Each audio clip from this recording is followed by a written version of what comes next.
Sa loob ng 10 taong pagiging asawa, ano ang naging kapalit ng lahat? Isang katawang paralisado at isang punit na banig sa malamig at maalikabok na bodega. Ang asawa ko, ang lalaking nangako sa harap ng Diyos na ako'y iibigin sa hirap at ginhawa, ay kasalukuyang nagtataas ng baso para sa birthday party ng kanyang ate, gamit ang perang inipon ko para sana sa aking gamutan. Tumatawa sila sa ibabaw ng aking pagdurusa at tinatrato akong parang isang basurang wala ng silbi. Pero nagkakamali sila.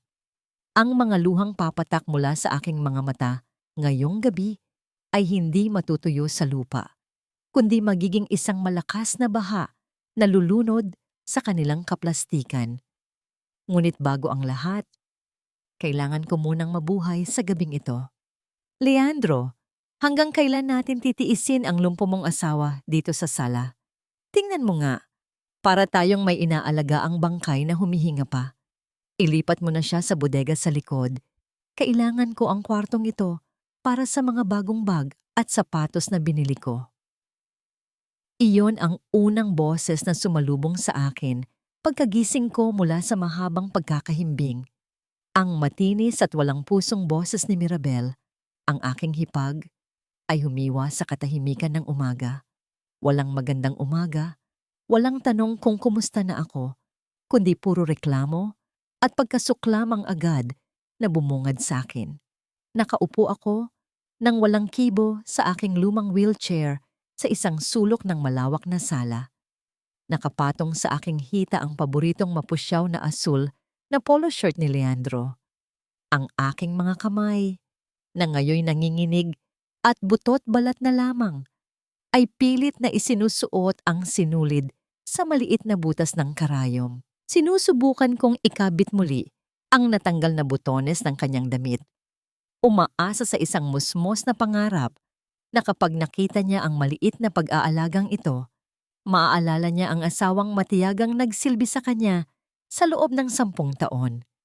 Ngunit ang mga salita ni Mirabel ay parang karayom na may lason na tumarak diretso sa aking puso. Mas masakit pa sa tusok ng karayom na hawak ko. Dumulas ang karayom mula sa namamanhid kong mga daliri at bumagsak sa malamig na sahig, ngunit hindi ko na ito nagawang pulutin pa. Parang may bumara sa aking lalamunan, isang mapait na lasa ng hinagpis na pumigil sa akin na magsalita. Iniangat ko ang aking tingin kay Leandro. Nagmamakaawa na sana ay ipagtanggol niya ako o kahit tingnan man lang niya ako ng may awa. Pero nanatiling nakatalikod si Leandro. Abala siya sa pag-aayos ng kanyang kurbata sa harap ng salamin, tila walang naririnig. Ang katahimikan niya ay mas nakakatakot pa kaysa sa sigaw ng kanyang ate. Iyon ang katahimikan ng pagsang-ayon, ang katahimikan ng isang duwag. Lumapit sa akin si Mirabel. Ang tunog ng kanyang takong sa marmol na sahig ay tila nagbabadya ng panganib. Tiningnan niya ang polo shirt sa aking hita nang may pandidiri bago niya ito biglang hinablot. Dahil sa lakas ng kanyang paghatak, yumanig ang mahina kong katawan at muntik na akong mahulog mula sa wheelchair. "Look at this!" Sigaw ni Mirabel habang iwinawagayway ang damit. Ngumisi siya ng puno ng pang-uuyam. "Sa tingin mo ba may silbi pa yang nanginginig mong kamay? Sinisira mo lang ang gamit ng kapatid ko. Mayumi, know your place. Pabigat ka na lang ngayon. Isa ka na lang palamunin na walang ambag sa bahay na ito." Kinagat ko ang aking labi hanggang sa malasahan ko ang sarili kong dugo para lang hindi ako mapahagulgol sa harap nila. Nais kong isigaw na ako ang nagbayad ng utang niya sa sugal gamit ang mga alahas na pamana ng aking ina. Nais kong isumbat na ang bahay na tinatapakan niya ngayon ay nabili dahil sa dugo at pawis ko. Ngunit nanigas ang aking dila, hindi lamang dahil sa sakit, kundi dahil sa bigat ng sama ng loob na kumitil sa aking tinig. Sa wakas, ay humarap din si Leandro. Kinuha niya ang damit mula sa kanyang ate, ngunit ni hindi niya magawang salubungin ang aking mga mata. Bumuntong hininga siya, isang buntong hininga ng pagod at pagsuko. Tama si Ate Mirabel. ang mahina at walang emosyon niyang sabi, "Masikip na dito sa sala at hindi komportable si ate kapag nandito ka. Darating na ang mga bisita mamaya at kapag nakita ka nilang ganyan, nakakahiya. Baka kung ano pa ang sabihin nila." Nakakahiya? Ang asawang nagkasakit dahil sa pagtatrabaho ay isa na ngayong kahihiyan. Parang binasag ang puso ko sa libo-libong piraso. Ang 10 taon ng aking kabataan at sakripisyo ay nagkakahalaga na lang pala ngayon ng salitang nakakahiya. Naglabas si Mirabel ng isang maliit na bote na walang etiketa mula sa kanyang bulsa at ibinalibag ito sa salamin na mesa. "Inumin mo iyan tapos lumayas ka na sa paningin ko. Mahalang gamot na yan. Galing pang States para mabawasan niyang pagkabaliw mo at maging sunod-sunuran ka." Tinitigan ko ang bote ng may takot. Sa tuwing pinapainom nila ako niyan, lalong umiikot ang paningin ko, lalong namamanhid ang aking mga binti, at lalong nauutal ang aking dila. Sinasabi ng kutob ko na hindi ito gamot, na may masangsang na amoy itong hatid ay kamatayan, hindi lunas. Ngunit wala akong lakas lumaban. Ang matatalim na mata ni Mirabel ay tila nagbabanta na sasaktan niya ako kapag hindi ko ito ininom. Pumunta si Leandro sa likuran ko. Ang mga kamay niya, ang mga kamay na nagsuot ng singsing sa akin noong kasal namin, ay malamig na humawak sa hawakan ng wheelchair. "Dadalhin na kita sa bodega," sabi niya, sa tonong parang nakikipag-usap siya sa ibang tao at hindi sa kanyang asawa. "Tahimik doon, mas makakapahinga ka." Nagsimulang umikot ang gulong ng wheelchair. Ang bawat pag-ikot nito sa sahig ay parang pagdurog sa natitira kong pag-asa. Itinulak niya ako palabas ng magarang sala. Dumaan sa kusinang puno ng masasarap na pagkain para sa handaan, hanggang sa makarating kami sa pinto sa likod bahay. Pagbukas ng pinto, sumalubong sa akin ang malamig na hangin na may amoy ng parating na bagyo. Sa harapan ko ay ang lumang bodega, ang lugar na tapunan ng mga sirang kagamitan at pugad ng mga daga. Ang bubong ay kinakalawang at ang kahoy ay inaanay na. Ito na ang magiging bagong kwarto ko. Itinulak ako ni Leandro papasok. Ang amoy ng amag at lumang karton ay agad na sumiksik sa aking ilong. Halos masuka ako. Iniwan niya ako sa gitna ng kadiliman, sa tabi ng mga naguhong kahon. "Leandro." Pilit kong binigkas. Ang boses ko ay garalgal at mahina. "Huwag mo akong iwan dito. Natatakot ako." Huminto siya sandali sa may pintuan. Nanigas ang kanyang likod. Sa isang saglit, umasa ako na lilingon siya na babalik ang dating Leandro na nagmamahal sa akin. Ngunit narinig ko ang sigaw ni Mirabel mula sa malayo. "Leandro, bilisan mo dyan. Nandito na ang mga bisita." Yumuko si Leandro at hindi na nagsalita pa. Humakbang siya paatras at padabog na isinara ang mabigat na pintong kahoy. Ang tunog ng paglapat ng trangka mula sa labas ay parang tunog ng pako na ibinaon sa aking kabaong. Nilamon ako ng dilim. Tanging ang kaunting liwanag mula sa siwang ng dingding ang natira. Dinig ko na ang pagsisimula ng masayang tugtugan sa main house, ang tawanan, ang kalansing ng mga baso. Doon, nagpapakasaya sila gamit ang pawis, dugo, at buhay ko. Naiwan akong nag-iisa sa dilim. Ang mainit na luha ay tahimik na dumaloy sa aking pisngi. Pumapatak sa aking mga kamay na wala ng lakas upang pahirin ang mga ito. Ang mga kamay na ito na dati ay gumuguhit ng ngiti sa mga mukha ng ibang tao, sa mga litrato, ngayon ay nanginginig na lamang sa lamig at pagkaawa sa sarili. Sa labas, nagsimula nang bumagsak ang ulan. Ang bawat patak sa kinakalawang na yero ng bodega ay tila kasabay ng pagdurugo ng aking puso. Mula sa maliit na siwang ng dingding na kahoy, nakikita ko ang mainit at maningning na ilaw mula sa loob ng bahay. Rinig ko ang masigabong tawanan nila, ang pag-uumpugan ng mga kupitan ng alak, at ang amoy ng masarap na pagkain na tinatangay ng hangin papunta sa akin. Ang bahay na yon ay bunga ng aking dugo at pawis. Ang bawat haligi ay itinayo mula sa aking sakripisyo. Ngunit ngayon, ako pa ang itinapon sa labas na parang isang basurang hindi na kailangan. Napatingin ako sa gintong singsing sa aking daliri. Maluwag na ito sa akin dahil sa aking kapayatan, pero sa mga oras na ito, pakiramdam ko ay kasing bigat ito ng isang kadenang bakal na humihila sa akin pailalim. Ganito na lang ba ang kahihinatnan ng aking wagas na pag-ibig? Isang bangungot na gising ako. Ang aking lalamunan ay nanunuyo, hindi dahil sa uhaw, kundi dahil sa tindi ng hinanakit na hindi ko maibulalas. Ipinikit ko ang aking mga mata habang niyayakap ng kadiliman ang aking buong pagkakatao.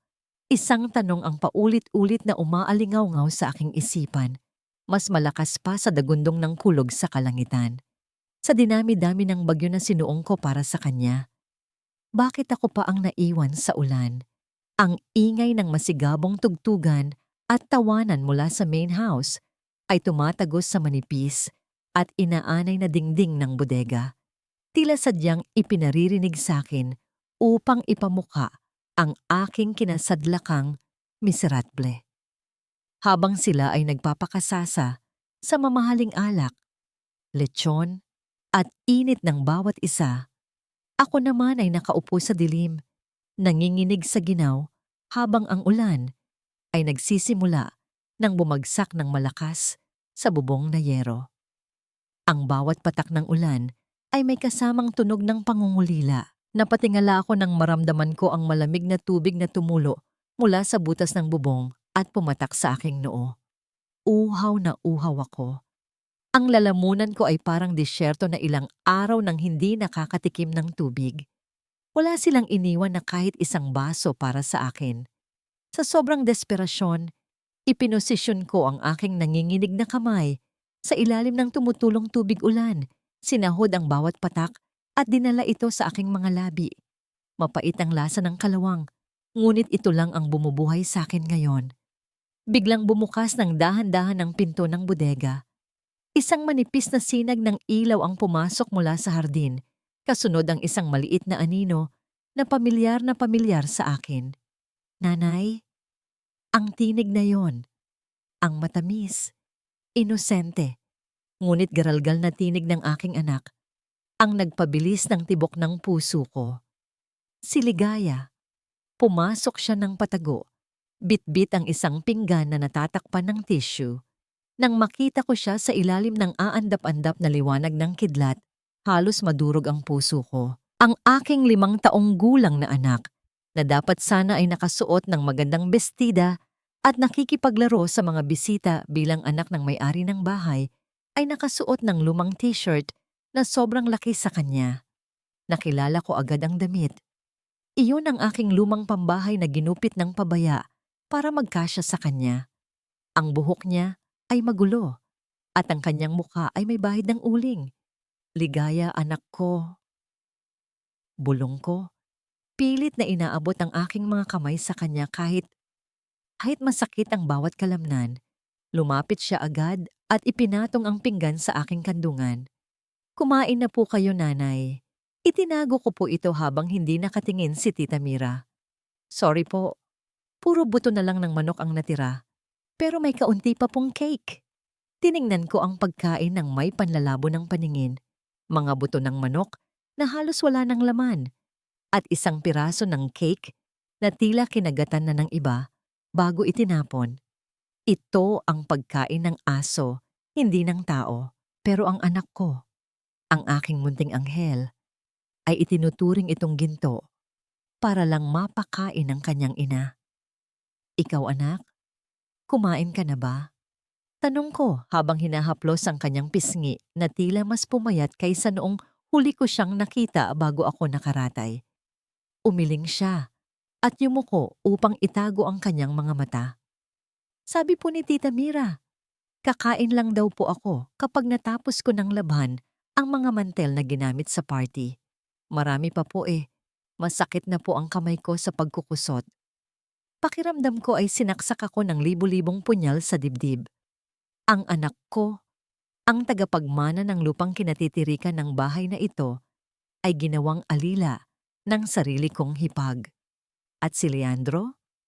Nasaan ang ama niya habang ang kanyang anak ay nagkukusot ng maruruming mantel sa hating gabi? Hinahayaan lang ba niyang tratuhin ng ganito ang sarili niyang dugo at laman? Sinubukan kong yumakap sa kanya. Sinubukan kong igalaw ang aking katawan para bigyan siya ng init. Pero ang aking mga binti ay ayaw sumunod. Nawalan ako ng balanse at muntik nang mahulog sa wheelchair. Nanay, wag po kayong gumalaw. Baka mahulog kayo. Agad akong inalalaya ni Ligaya gamit ang maliliit niyang braso. Imbes na ako ang mag-alaga sa kanya, siya pa ang nag-aalaga sa akin. Lumuhod siya sa malamig at maruming sahig sa paanan ko. Ang maliliit niyang kamay ay nagsimulang masahihin ang aking mga binting manhid tulad ng lagi niyang nakikitang ginagawa ng physical therapist nung may pera pa kami. Gagaling ka rin, nanay, kanta niya sa himig ng isang pamilyar na oyayi. Ang boses niya ay nanginginig sa ginaw. Tapos, aalis na tayo dito. Pupunta tayo sa lugar na walang Tita Mira, walang sigawan, at kakain tayo ng maraming ice cream. Pumikit ako, hinahayaan ang mga luha na dumaloy ng malaya. Ang haplos ng kamay ng aking anak, ang tanging init sa nagyayelong impyernong ito. Ngunit sa likod ng aking mga luha, may isang apoy na nagsisimulang mabuhay. Hindi na ito apoy ng pagkaawa sa sarili, kundi apoy ng puot. Biglang nanigas si Ligaya. May mga yabag na papalapit sa labas ng bodega. Mabilis siyang nagtago sa likod ng mga lumang kahon, nanginginig sa takot na parang isang basang sisiw. Mula sa labas, narinig ko ang boses ni Mirabel. Mukhang may kausap siya sa telepono at dahil sa lakas ng hangin, dinig na dinig ko ang bawat salita. Oo nga, sabi, huwag kang mag-alala sa titulo. Nasa akin na ang mga papeles. Yung pirma ni Mayumi, ako na ang bahala doon. Hindi naman na makakahawak ng ballpen ang lumpong yon, kaya madali ko nang mapapalabas na thumbmark na lang ang gamitin. Basta ihanda mo na ang cash bukas, ibebenta ko na ang lupa sa likod. Nanlaki ang mga mata ko sa dilim. Hindi lang nila ako gustong patayin sa gutom at sakit. Gusto nilang ibenta ang lupang pamana ng mga magulang ko. Ang nag-iisang bagay na maipapamana ko kay Ligaya.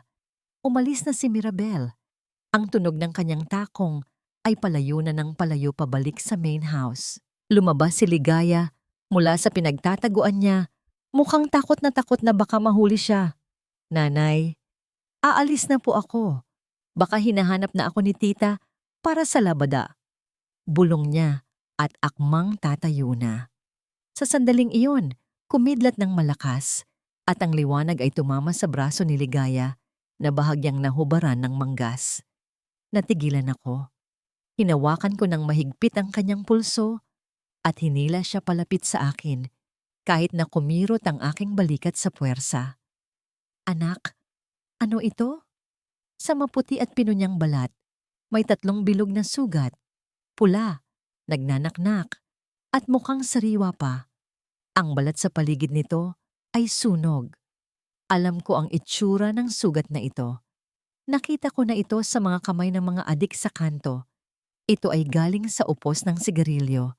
Tinakpan ni Ligaya ang braso niya, umiiwas ng tingin at nagsimulang umiyak ng tahimik. Wala po to, nanay. Napaso lang po sa plansa kanina. Huwag kang magsinungaling sa akin, Ligaya. Garalgal ang boses ko, halo-halong galit at sakit. Sino ang may gawa nito? Humagulgol na ang bata. Niyakap ako ng mahigpit. Si Tita Mira po. Kasi daw po nabagalan siya sa pag-aabot ko ng ashtray. Sabi niya, huwag daw po ako magsusumbong kay Papa, kundi palalayasin ka daw po nila. Palalayasin? Sinunog niya ang balat ng anak ko dahil sa isang ashtray? At si Leandro? Nasaan ka, Leandro? Bulag ka na ba talaga? Hinaplos ko ang buhok ng anak ko habang umiiyak siya sa dibdib ko. Sa sandaling iyon, naramdaman ko ang pagbabago ng ihip ng hangin sa loob ko. Ang Mayumi na dating umiiyak dahil sa awa sa sarili ay namatay na sa gabing ito. Ang puso ko, na kanina ay basag, ngayon ay tumitigas na parang bakal. Tumingin ako sa direksyon ng bahay kung saan naroon ang aking asawa at hipag. Kung akala nila ay mamamatay ako ng tahimik sa sulok na ito, nagkakamali sila. Hinalikan ko ang noo ni Ligaya at sa dilim ng bodegang iyon, bumulong ako ng isang sumpa. Hindi na ako iiyak para sa sarili ko, anak. Mula ngayon, ang bawat patak ng luha natin ay magiging lason sa kanila. Papatayin ko ang sino mang humawak sa iyo ulit, kahit pa ang ama mo. Kinailangan kong pigilan ang aking paghinga. Ipinikit ko ng mariin ang aking mga mata at pinilit kong pakalmahin ang nagwawala kong puso. Narinig ko ang pagpihit ng seradura sa pinto ng bodega. Kasunod ang langit-ngit ng kinakalawang na bisagra na pilit binubuksan. May mga pumasok. Hindi sila nag-iisa, 2 pares ng paa. Ang narinig kong tumapak sa maputik na sahig. Gamitin mo yung flashlight ng cellphone mo, Leandro. Napakadilim dito. Ang iritableng bulong ni Mirabel. Ate, sigurado ka ba na nandito ang titulo? Baka nasa bangko. Sagot ni Leandro. Ang boses niya ay nanginginig. Halatang nakainom na naman. Wala siyang pera pambayad ng safety deposit box. Siguradong tinago lang ng babaeng niya ng titulo at selyo dito sa mga gamit niya. Hanapin mo. Kailangan natin makuha yon bago mag-umaga para maibigay ko na sa buyer. Nanatili akong nakahiga sa aking manipis na banig. Nakatalikod sa kanila. Nagkukunwaring mahimbing ang tulog. Ang bawat himaymay ng aking kalamnan ay naninigas sa takot. Ngunit alam kong kailangan kong maging isang bato. Kailangan nilang maniwala na wala na akong ulirat. Naramdaman ko ang paggalaw ng mga kahon sa paligid ko. Ang mga gamit na iningatan ko, mga album ng litrato, mga lumang libro, mga kagamitan sa pananahi, ay walang habas nilang ibinubulabog at itinatapon. Wala dito, ate. Reklamo ni Leandro. Baka nasa kanya.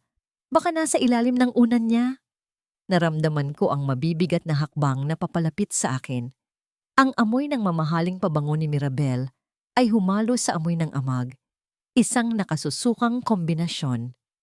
Ang ilaw ng flashlight ay tumama sa aking mukha. Tumatagos sa aking nakapikit na mga talukap. Tulog na tulog ang bruha, sabi ni Mirabel. Epektibo talaga ang dosage na binibigay natin. Tignan mo, tululaway pa. Ate, may pag-aalinlangan sa boses ni Leandro. Hindi ba masyadong matapang yung gamot? Sabi ng doktor, vitamins lang daw yun. Pero bakit parang lalo siyang nalulumpo? Minsan nangingisay siya sa gabi.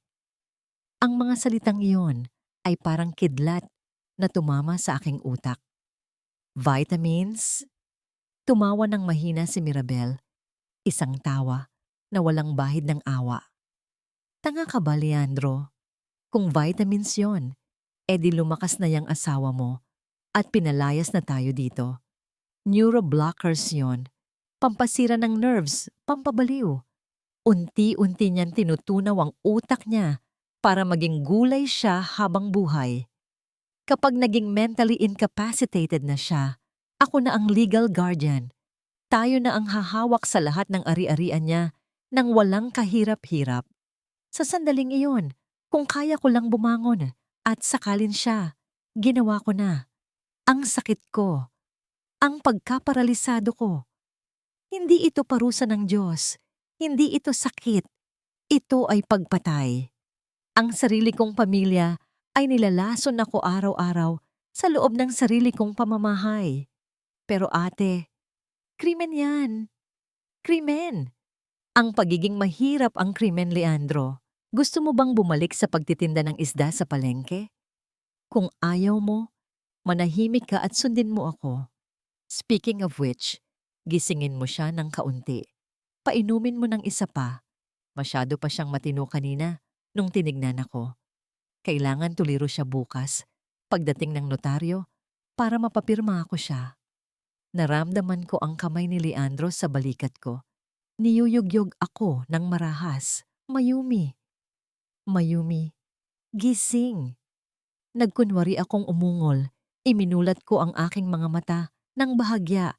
Pilit na ginagawang blangko at tuliro ang aking tingin.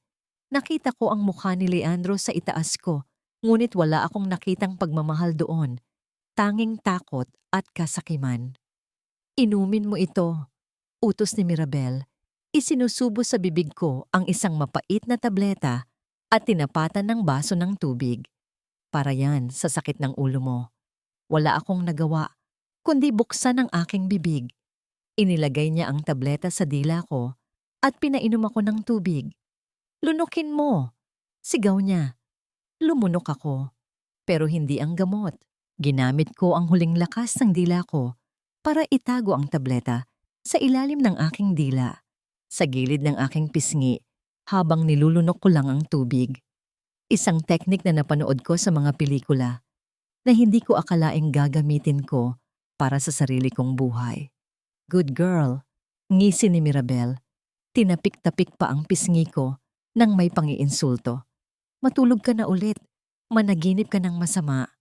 Tumayo na sila para umalis. Siguro ay suko na sa paghahanap sa titulo ngayong gabi. Ngunit bago sila makalabas ng pinto, huminto si Mirabel. Nga pala, Leandro, yung lalaking nagpupumilit pumasok sa gate kanina. Yung naghahanap kay Mayumi para daw sa restoration ng picture. Si Elias? Yung abogado? Oo, yun nga. Masyadong matanong. Sabi ko lumipat na ng probinsya si Mayumi. Kapag bumalik pa iyon, sabihan mo ang guard na barilin kung kailangan. Ayokong may nakikialam sa negosyo natin. Elias, ang pangalan na yon ay parang isang munting liwanag sa madilim kong mundo. Si Elias Navarro, ang anak ng Ale na tinulungan kong i-restore ang nag-iisang litrato bago ito mamatay sa cancer. Isa na pala siyang abogado ngayon at hinahanap niya ako. Oo na ate, tara na. Nilalamig na ako dito. Reklamo ni Leandro. Ngunit hindi agad gumalaw si Mirabel. Naramdaman ko ang kanyang tingin na bumalik sa akin. Mula sa aking bahagyang nakadilat na mata, nakita ko siya sa anino. May dinampot siya mula sa ibabaw ng lumang mesa sa tabi ng pinto. Ang kutsilyong ginamit ko noon sa pagbabalat ng prutas na ngayon ay kinakalawang na. Hinawakan niya ito, pinaglalaruan sa kanyang mga daliri habang nakatitig sa akin. Ang kanyang mga mata ay nanlilisik, parang mata ng demonyo na nag-iisip ng isang karumal-dumal na gawain. Leandro, bulong niya, ang boses ay seryoso at nakakapanindig balahibo. Kung tapusin na lang kaya natin siya ngayon. Tutal, nakuha na natin ang pirma niya sa insurance policy nung nakaraang buwan. Kung mamatay siya ngayong gabi dahil sa komplikasyon, mas malinis, wala nang notaryo, wala nang tanong-tanong. Nanigas ang buong katawan ko. Ang tableta sa ilalim ng dila ko ay nagsisimula ng matunaw. Ang pait ay gumagapang sa lalamunan ko. Pero mas mapait ang katotohanang nasa bingit ako ng kamatayan. Ate, wag! Pigil ni Leandro. Hinila ang braso ng kapatid niya. Wag naman ganon. Hayaan na lang natin siya. Hindi ko kaya. Hindi ko kayang makulong. Bumuntong hininga si Mirabel ng malalim. Tila nang hihinayang na binitawan ng kutsilyo. Napakaduwag mo talaga.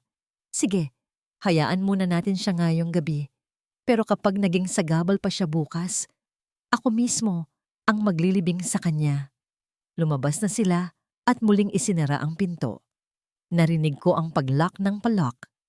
Pagkaalis nila, agad kong idinura ang natutunaw na tableta sa aking palad. Ang puting tableta ay naging pulbos na sa aking laway. Nanginginig kong isinilid ito sa isang maliit na butas sa sahig na gawa sa kahoy at tinakpan ng lumang dyaryo. Ito ang ebidensya. Ito ang lason. Ang puso ko ay tumitibok ng napakabilis, parang sasabog sa dibdib ko. Hindi ako baliw. Hindi ako lumpo dahil sa sakit. Ginagawa nila ito sa akin. At si Elias ay nasa labas. May pag-asa pa. Kailangan kong mabuhay hanggang bukas. Kailangan kong mailabas ang anak ko sa impyernong ito bago tuluyang ibaon ni Mirabel ang kutsilyo sa dibdib ko. Tila bumalik ang aking gunita sa isang maulan na hapon. 2 taon na ang nakalilipas. Naalala ko ang isang lalaking nakaupo sa aking studio, humahagulgol, habang hawak ang isang nirestore kong litrato. Siya si Elias Navarro. Dinala niya sa akin noon ang isang gusot-gusot at kupas na litrato ng kanyang yumaong ina, ang nag-iisang alaala na natira sa kanya matapos masunog ang kanilang bahay. Gamit ang aking mga kamay at matiyagang pagpinta, ibinalik ko ang ningning sa mga mata ng kanyang ina. Naalala ko ang sinabi niya sa akin bago siya umalis. Mayumi, hindi lang litrato ang inayos mo. Binuo mo ulit ang puso ko. Tandaan mo, may utang na loob ako sa'yo. Kapag kailangan mo ng kakampi, hanapin mo lang ako. Nabalik lamang ang aking diwa sa kasalukuyan nang marinig ko ang malakas na ihip ng hangin sa labas. Umaga na, ngunit ang kalangitan ay kasing dilim ng gabi. Ang bagyo ay nagsisimula ng manalasa. Pinilit kong igapang ang aking katawan palapit sa dingding na may maliit na siwang. Masakit ang bawat galaw ko. Ang epekto ng neuroblockers ay nananalaytay pa rin sa aking dugo. Ngunit ang pag-asa na buhay ng pangalang Elias ang nagbibigay sa akin ng lakas. Sumilip ako sa butas. Nakita ko si Ligaya sa hardin, sa may likuran malapit sa pader na puno ng baging. Nakasuot siya ng kapote na gawa sa plastik ng basura, nanginginig habang pinupulot ang mga sinampay na nililipad ng hangin. Kawawang anak ko, sa gitna ng bagyo ay inuutusan pa rin siya. Biglang may napansin akong gumalaw sa likod ng matataas na damo sa labas ng bakod, isang anino ng lalaki. Nakasuot ito ng itim na kapote at sombrero. Lumingalinga siya, tinitiyak na walang nakatingin, bago siya lumapit sa rehas na bakal ng bakod. Si Elias. Totoo nga, hindi ako nanaginip. Bumalik siya. Nakita kong tinawag niya si Ligaya. Nene. Psst. Nene. Napatalon sa gulat si Ligaya at akmang tatakbo pabalik sa bahay. Gusto kong sumigaw para sabihing, huwag kang tumakbo. Siya ang pag-asa natin. Pero walang boses na lumalabas sa tuyot kong lalamunan. Mabuti na lang at huminto si Ligaya. Siguro ay nakita niya ang mukha ni Elias. Isang mukhang hindi katulad ng sa ama niyang duwag o sa tita niyang malupit. Isang mukhang puno ng pag-aalala. May inabot si Elias kay Ligaya sa pamamagitan ng rehas. Isang chocolate bar? Hindi. Isang calling card at isang maliit na cellphone. Nakita ko ang pagbuka ng bibig ni Ligaya. Tila nagtatanong. Sumagot si Elias at itinuro ang bodega kung nasaan ako. Tumango si Ligaya. Ang matalino kong anak, naintindihan niya agad. Dali-daling dinukot ni Ligaya sa kanyang bulsa ang isang bagay na ibinigay ko sa kanya kaninang madaling araw noong naghatid siya ng tubig. Isang piraso ng lumang dyaryo kung saan isinulat ko gamit ang uling ang 2 salita. Tulong, lason. Inabot niya ito kay Elias. Binasa ito ng abogado at nakita ko ang pagbabago sa kanyang ekspresyon. Mula sa pag-aalala, napalitan ito ng matinding galit at determinasyon. Tumango siya kay Ligaya at itinago ang papel sa kanyang dibdib, malapit sa puso. Ngunit sa hindi inaasahang pagkakataon, bumukas ang pinto ng kusina sa main house. Ligaya! Ang boses ni Mirabel ay dumagundong, mas malakas pa sa hangin. Sinong kausap mo dyan sa likod? Batang to, inuuna pa ang landi kaysa sa trabaho. Nanigas ako. Kapag nakita niya si Elias, tapos na kami. Papatayin nila kami lahat. Ngunit mabilis na kumilos si Ligaya. Sa halip na tumingin kay Elias, tumalikod siya at humarap sa pusa na nakasilong sa ilalim ng puno. Wala po, tita. Sigaw ni Ligaya. Ang boses ay umaarte na parang naglalaro. Kinakausap ko lang po si Mingming. Hinahabol ko po kasi tinangay niya yung medyas ni Papa. Napakagaling niyang bata. Ang kanyang mabilis na pag-iisip ay nagbigay ng sapat na oras para makadapa si Elias sa damuhan at magtago sa dilim. Tanga, hayaan mo na yang pusa. Pumasok ka na dito at maghanda ng agahan. Bumubuhos na ang ulan. Ninisigaw ni Mirabel bago padabog na isinara ang pinto. Tumingin muli si Ligaya sa bakod. Wala na si Elias. Tumakbo na siya pabalik sa bahay, bitbit ang pag-asa sa kanyang maliit na puso. Nakahinga ako ng maluwag at napasandal sa dingding. Alam na ni Elias. Alam na niya na nilalason ako. Ngunit ang ginhawa ko ay panandalian lamang. Ang langit ay tuluyan ng nagalit. Ang ulan ay bumuhos na parang talon at ang hangin ay humiyaw na parang mga kaluluwang nagdurusa. Signal number 3 na yata. Narinig ko ang mga yabag na papalapit sa bodega. Si Mirabel, nakapayong siya at may dalang isang malaking kadena at bagong padlock. Binuksan niya saglit ang pinto. Hindi para tignan ako, kundi para sipain papasok ang isang lumang timba na panalo ng tubig. Bumabagyo na, anya nang nakangisi. Ang kidlat sa likod niya ay nagbigay diin sa kanyang demonyong mukha. Sana marunong kang lumangoy, Mayumi, kasi dito sa bodega, madaling tumaas ang tubig. At sinisiguro ko sa'yo, walang makakarinig ng sigaw mo dahil sa lakas ng ulan. Isinara niya ang pinto. At sa pagkakataong ito, hindi lang siradura ang narinig ko. Narinig ko ang kalansing ng mabigat na kadena na iniikot sa mga hawakan at ang pag-click ng isang malaking padlock. Kinadena niya ako. Kinadena niya ako sa loob ng isang bodegang lulubog sa baha. Ilang minuto pa, naramdaman ko na ang tubig na pumapasok sa ilalim ng pinto. Malamig, marumi, at mabilis na tumataas. Ang mga daga ay nagsimula nang magtakbuhan paakyat sa mga estante, naghahanap ng matataas na lugar. Ngunit ako na hindi makagalaw ng aking mga binti. Paano ako aaakyat? Tumingin ako sa tubig na unti-unting lumalamon sa sahig. Ito na ba ang katapusan ko? Mamamatay ba ako dito na parang isang hayop na nalunod sa sariling kulungan? Hindi. Hindi pwede. Hawak ni Elias ang mensahe. Hawak niya ang katotohanan. Darating siya. Kailangan kong maniwala na darating siya bago ang tubig ay umabot sa aking leeg. Ngunit habang pinakikinggan ko ang galit ng bagyo sa labas, isang tanong ang bumabagabag sa akin. Sino ang tinawagan ni Elias kanina bago siya umalis? Sapat ba ang isang abogado para labanan ang mga koneksyon ni Mirabel? O pare-pareho lang kaming malulunod sa gabing ito?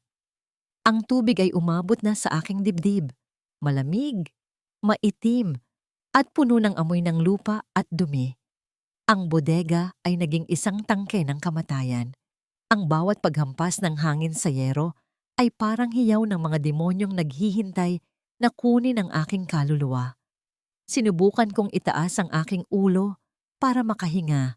Ngunit ang aking mga binti ay nakapako sa ilalim ng tubig. Walang pakiramdam, walang silbi. Naramdaman ko ang maliliit na paa ng mga daga na umaakyat sa aking balikat. Ginagawa akong tuntungan para makaligtas sila sa baha. Nakakadiri, pero wala na akong lakas para itaboy sila. Ito na ba ang katapusan? Mamamatay ako dito habang ang asawa at hipag ko ay mahimbing na natutulog sa malambot nilang kama? Ligaya, bulong ko sa hangin, ang mga luha ko ay humalo na sa tubig baha. Patawarin mo si nanay, hindi kita na ipaglaban. Sa bingit ng aking pagsuko, isang malakas na kalabog ang yumanig sa pinto ng bodega. Hindi ito tunog ng hangin, ito ay tunog ng bakal na humahampas sa kahoy. Sumunod ang isa pang kalabog, mas malakas, mas determinado, hanggang sa marinig ko ang pagbitak ng kahoy sa paligid ng seradura. Bumukas ang pinto ng marahas at kasabay nito ay ang pagpasok ng malakas na hangin at ulan. Sa gitna ng kidlat, may nakita akong dalawang anino. Mayumi! Diyos ko! Ang taas na ng tubig! Sigaw ng isang pamilyar na boses ng lalaki. Si Elias. Bilisan mo, Elias! Putulin mo ang kadena! Sigaw naman ng isang matandang babae. Nanlaki ang mga mata ko kahit nanlalabo na ang paningin ko. Si Manang Rosenda, ang dating mayordoma na nagpalaki kay Leandro, ang tanging kakampi ko noon na pinalayas ni Mirabel dahil sa pagtatanggol sa akin. Bumalik siya para sa akin. Lumulong si Elias sa baha. Ang suot niyang kapote ay basang-basa. Wala siyang dalang susi, kundi isang malaking bolt cutter. Agad niyang kinagat ang bakal ng cutter sa kadenang nakapulupot sa hawakan ng wheelchair ko. Narinig ko ang paglagutok ng bakal. Naputol ang kadena. Malaya na ako. Huwag kang bibitaw, Mayumi. Nandito na kami. Bulong ni Elias habang binuhat niya ako mula sa wheelchair. Ang init ng kanyang katawan ay tila kuryenteng gumising sa nagyaye. Kung diwa, payat na ako, kaya madali niya akong nadala sa kanyang mga bisig. Nasaan si Ligaya? Ang mahina kong tanong, ang takot ay bumalot sa akin. Hindi ako aalis nang wala ang anak ko. Nasa van na siya, anak. Ligtas na siya, sagot ni Manang Rosenda habang tinatakpan ako ng kumot upang protektahan ako sa ulan. Siya ang nagbukas ng gate para sa amin. Napakatapang na bata. Inilabas nila ako sa hardin. Ang ulan ay parang mga latigo sa aking balat. Ang lupa ay naging putik na humihila sa bawat hakbang ni Elias. Biglang bumukas ang ilaw sa kwarto ni Mirabel sa ikalawang palapag. Ang liwanag ay tumama sa hardin at narinig ko ang pagtahol ng mga aso sa loob ng bahay. Nagising sila. Sino yan? Magnanakaw. Leandro, gising! May magnanakaw! Ang matinis na sigaw ni Mirabel ay nanaig sa ingay ng bagyo. Nakita ko ang pagbukas ng bintana. May hawak si Mirabel na flashlight at itinutok ito sa amin. Ikaw, abogado! Sigaw niya nang makilala si Elias. Ibaba mo ang kapatid ko. Kidnapping yan. Tatawag ako ng pulis. Takbo! Sigaw ni Elias kay Manang Rosenda. Tumakbo kami papunta sa gate. Ang putik ay madulas. At ilang beses muntik madapa si Elias pero hindi niya ako binitawan. Yakap-yakap ko ang leeg niya. Dinadasal ang lahat ng santo na huwag kaming abutan. Bumukas ang pinto sa harap ng bahay. Lumabas si Leandro, nakasando lang at may hawak na baseball bat, mukhang gulat na gulat at takot. Mayumi? Tawag niya. Napatigil sa may beranda. Nakita niya akong buhat-buhat ng ibang lalaki. Nakita niya ang kalagayan ko. Basang-basa, nanginginig, parang bangkay na binuhay. Nagkatitigan kami sa ilalim ng ulan. Sa mga mata niya, nakita ko ang pagdadalawang isip. Leandro! Ano ba, habulin mo sila. Kukunin nila ang titulo. Sigaw ni Mirabel mula sa bintana. Humakbang si Leandro pababa ng hagdan. Akmang hahabol. Leandro! Sigaw ko. Gamit ang huli kong lakas. Kapag humakbang ka pa, ituturing na kitang patay. Natigilan siya. Ang gulat sa boses ko na akala niya ay nawala na, ang pumigil sa kanya. Sa sandaling pag-aalinlangan na yon, nakalabas na kami sa gate. Isinakay ako ni Elias sa backseat ng isang itim na van. Doon, nakita ko si Ligaya, nakabalot sa tuwalya, nanginginig, pero ligtas. Agad niya akong niyakap. Ang kanyang maliliit na braso ay mahigpit na pumulupot sa aking leeg. Ang init ng yakap ng aking anak ang nagsabing ligtas na kami. Pinaandar ni Elias ang makina. Umungol ang sasakyan at mabilis na umalis. Mula sa bintana ng sasakyan, tinanaw ko ang bahay na yon sa huling pagkakataon. Ang bahay na aking pinaghirapan, ang bahay na naging kulungan ko. Nakita ko si Leandro na nakatayo sa gitna ng ulan, nakababa ang baseball bat, habang si Mirabel ay nagwawala sa terrace. Tumingin ako sa aking daliri. Ang gintong singsing ng aming kasal ay kumikinang kahit sa dilim. Ito ang simbolo ng sumpa ko, ang simbolo ng aking pagkaalipin. Hinugot ko ang singsing. Mahirap itong tanggalin dahil sa pamamaga ng aking mga kasukasuan, pero pinilit ko. Nang matanggal ito, binuksan ko ng kaunti ang bintana ng sasakyan. Paalam, impyerno, bulong ko. Inihagis ko ang gintong singsing sa labas. Bumagsak ito sa putikan at agad na nilamon ng dilim at ulan. Kasama nitong itinapon ko ang aking pagiging martir. Ayos lang kayo? Tanong ni Elias habang nakatingin sa rearview mirror. Ang mga mata niya ay puno ng determinasyon. Oo, Elias. Salamat. Sagot ko, habang hinahalikan ang ulo ni Ligaya. Ngunit ang kapayapaan ay panandalian lamang. Huwag muna kayong magpakampante, sabi ni Elias. Ang boses niya ay naging seryoso at tensyonado. Tumingin kayo sa likod. Lumingon ako sa likod ng van. Sa gitna ng malakas na ulan at dilim ng kalsada, may dalawang matatalim na ilaw ng headlights ang mabilis na papalapit sa amin. Isang malaking SUV ang humahagibis, binabagtas ang baha. Pilit kaming hinahabol. Sinusundan nila tayo. Bulong ni Manang Rosenda nang may takot. Napahigpit ang yakap ko kay Ligaya. Ang bagyo ay hindi pa tapos.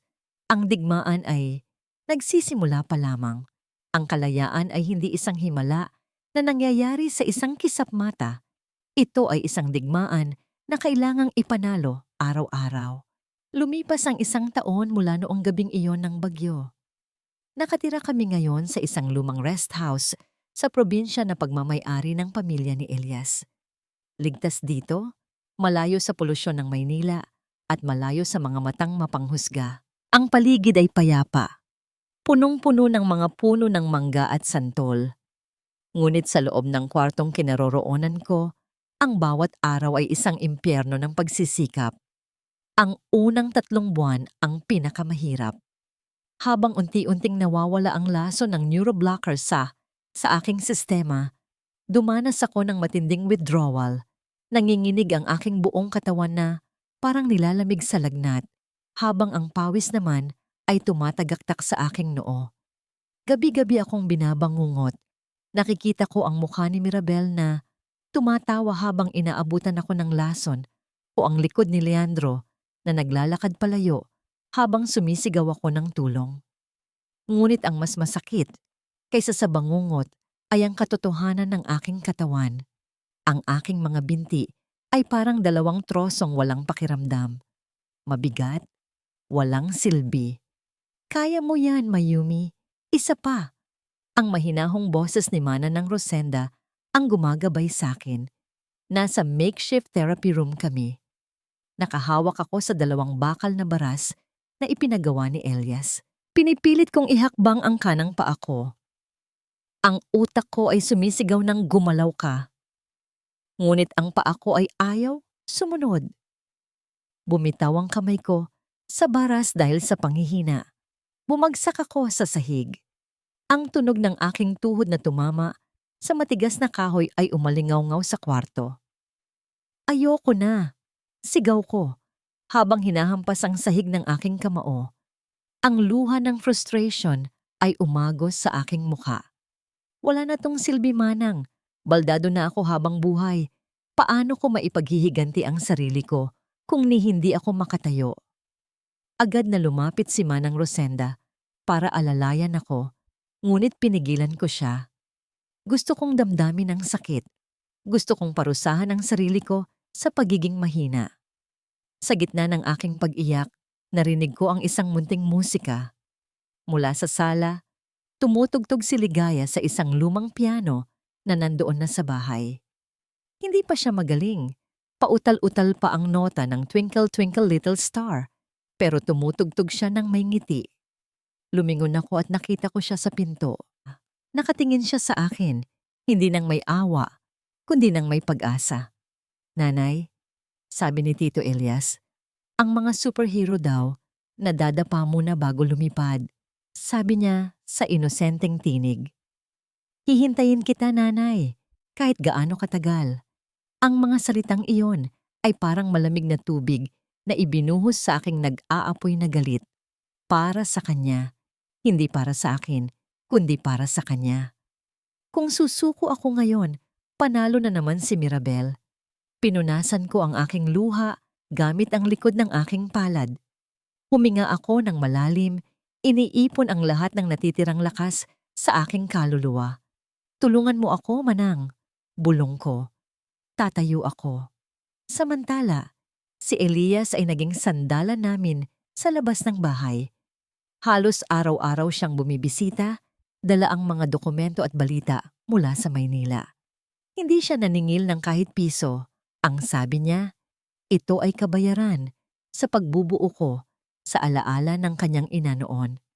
Isang hapon, dumating siya na may dalang makapal na folder. Nakaupo ako sa terrace, nagpapahangin matapos ang therapy. Good news, Mayumi, bungad niya, at inilatag ang mga papel sa mesa. Nag-grant ng korte ang petition natin para sa temporary restraining order. Hindi na sila makalalapit sa iyo o kay Ligaya. At mas importante, na-freeze na ng bangko ang joint account niyo ni Leandro dahil sa isinampa nating kaso ng attempted murder at child abuse. Napahawak ako sa aking dibdib. Isang maliit na tagumpay. Kumusta sila? Nasaan sila ngayon? Umupo si Elias sa tapat ko at uminom ng tubig. Ayon sa private investigator ko, nagkakagulo na sila. Dahil hindi na nila maibenta ang lupa mo, dahil hawak ko ang orihinal na titulo, nalubog na si Mirabel sa utang sa kasino. Nagbebenta na sila ng mga gamit sa bahay. Yung mga designer bags ni Mirabel, nasa pawn shop na. Si Leandro naman. Tumigil sandali si Elias, tila tinitimbang kung dapat ba niyang sabihin. Sabihin mo, Elias. Laging lasing si Leandro. Halos hindi na pumapasok sa trabaho. Balita ko. Tinanggal na siya sa construction firm dahil sa absenteeism. Sinisisi niya ang ate niya sa lahat ng nangyari. Naramdaman ko ang isang kakaibang uri ng kasiyahan. Hindi ito ang uri ng saya na nagpapangiti, kundi ang uri ng saya na nagpapagaan ng loob. Karma. Nagsisimula na silang kainin ang sarili nilang kasamaan. Pero Mayumi, seryosong dagdag ni Elias, hindi pa tapos ang laban. Kailangan mo ng pera. Kailangan mong maging makapangyarihan para tuluyan mo silang madurog at mabawi ang bahay. Ang kaso ay tatakbo ng matagal at kailangan mo ng resources. Tumango ako. Tama siya. Ang awa ay hindi pambayad sa hustisya.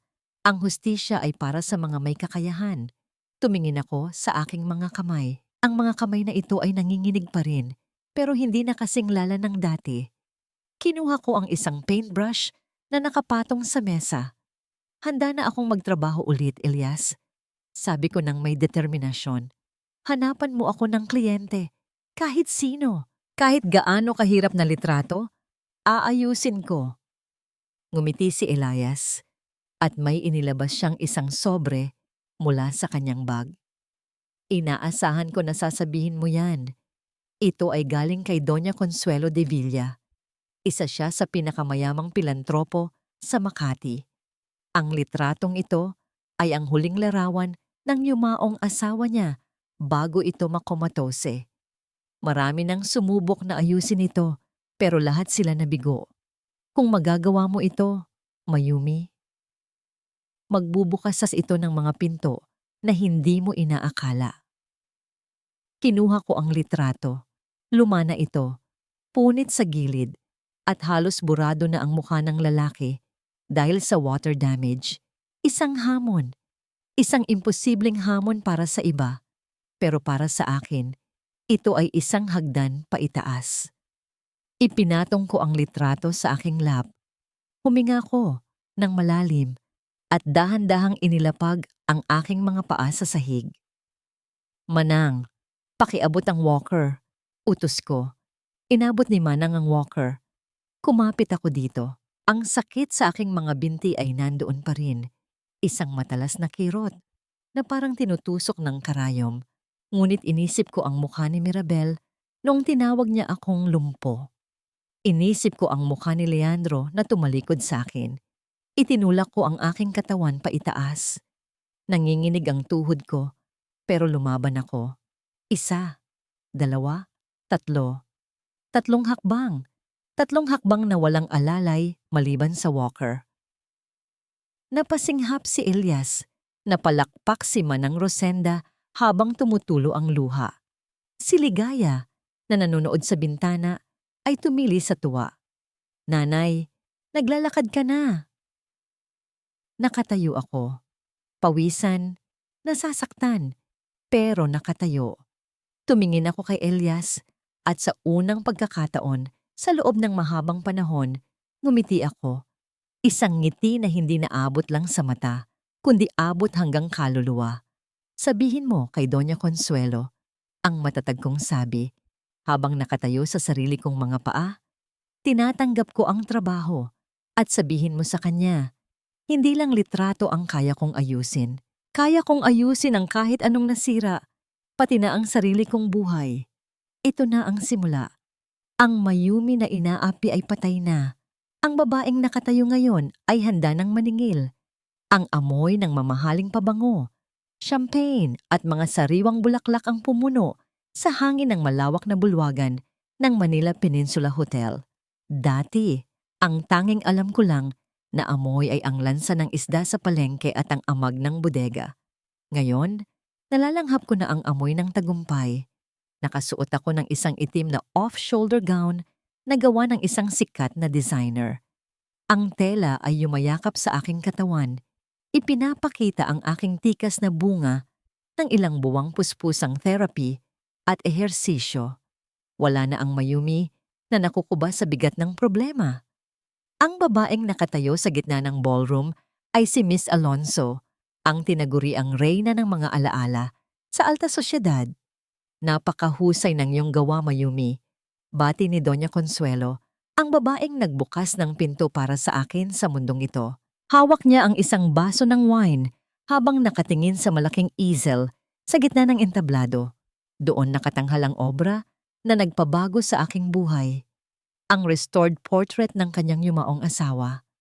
Mula sa isang punit at kupas na litrato, nagawa kong ibalik ang bawat detalye. Ang kislap sa mga mata nito, ang maliliit na linya ng tawa sa paligid ng bibig, at ang init ng pagmamahal na tila tumatawid mula sa papel patungo sa tumitingin. Hindi ko lang inayos ang litrato, Doña Consuelo. Sagot ko ng may banayad ng ngiti. Ang boses ko ay kalmado, malalim, at puno ng kumpiyansa. Ibinalik ko ang sandaling iyon para maramdaman niyo siyang muli. Napaluha ang matanda at hinawakan ang aking mga kamay. Ang mga kamay na dati ay puro kalyo at sugat. Ngayon ay makinis na at may suot na singsing na sapphire, simbolo ng aking bagong kapangyarihan. Maraming salamat, Hija. Dahil sa'yo, ang mga kaibigan ko ay nag-uunahan na ring magpagawa sa'yo. Ikaw na ang pinakasikat na restoration artist sa Maynila. Tama siya. Sa loob ng nakalipas na mga buwan, ang aking pangalan ay naging bukambibig ng mga matatanda at mayayamang biyuda. Sila ang mga taong maraming pera pero maraming sugat sa nakaraan. At ako ang naging doktor ng kanilang mga alaala. Bawat kliyente ay nagbayad ng malaking halaga, hindi lang para sa sining, kundi para sa pakikinig ko sa kanilang mga kwento. Yumaman ako hindi dahil sa pagiging magaling na pintor, kundi dahil naintindihan ko ang halaga ng sentiment. Natapos ang gabi ng puno ng palakpakan at mga business card na iniabot sa akin. Ngunit sa kabila ng kinang ng mga ilaw, ang isip ko ay lumilipad pa rin sa isang madilim na lugar na gusto kong liwanagan o sunugin. Pag-uwi ko sa aking bagong condominium unit sa Rockwell, sumalubong sa akin ang isang matamis na tugtugin. Si Ligaya, nakaupo siya sa harap ng isang makintab na white grand piano. Ang kanyang maliliit na daliri ay maingat na tumitipa sa mga tiklado. Wala na ang bakas ng paso ng sigarilyo sa kanyang braso. Natatakpan na ito ng magandang long-sleeved pajama na gawa sa seda. Malusog na ang kanyang pangangatawan at ang kanyang buhok ay mahaba at makintab na. Tumigil siya sa pagtugtog nang makita ako. Mama! Sigaw niya sabay takbo para yakapin ako. Lumuhod ako. Oo, kaya ko nang lumuhod at tumayo ng walang kahirap-hirap at sinalubong siya ng mahigpit na yakap. Ang amoy ng baby shampoo sa buhok niya ang pumawi sa lahat ng pagod ko. Magaling ka na palang tumugtog, anak. Puri ko sa kanya habang hinahaplos ang kanyang pisngi. Sabi po ni teacher, pwede na daw po ako sumali sa recital next month. Masigla niyang kwento. Pupunta po ba kayo? Oo naman, anak. Kahit anong mangyari, nandoon ako. Wala nang maglalaban ng mantel. Wala nang maghuhugas ng pinggan. Prinsesa ka na ngayon. Hinalikan ko siya sa noo at pinatulog na kasama ni Manang Rosenda. Nang matahimik ang bahay, pumunta ako sa aking home office kung saan naghihintay si Elias. Iba na rin ang aura ni Elias ngayon. Mas disente ang kanyang mga suot at mas matalas ang kanyang mga mata. Siya na ang tumatayong legal counsel at business manager ko. Kumusta ang charity auction? Tanong niya habang inaayos ang ilang dokumento sa aking mesa. Matagumpay, Elias. Higit pa sa inaasahan. Sagot ko sabay upo sa aking leather swivel chair. Pero hindi yan ang gusto kong pag-usapan.